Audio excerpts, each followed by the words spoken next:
сіз ба? Иә, мен ғой. Маман қайда? Мама магазиндегі сізге алып кетсін деген.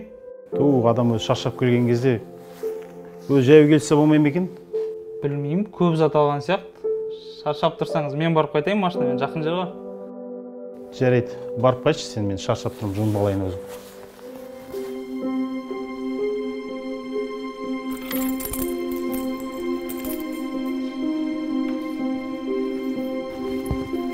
Рахмет.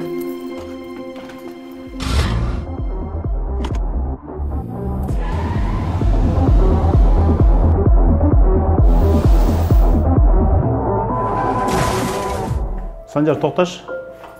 Бер келші. Сен кәмелетке толған жоқсың, заңды бұзбай ақ қояйық. Өзім барып келейін. Сақтықта қорлық жоқ.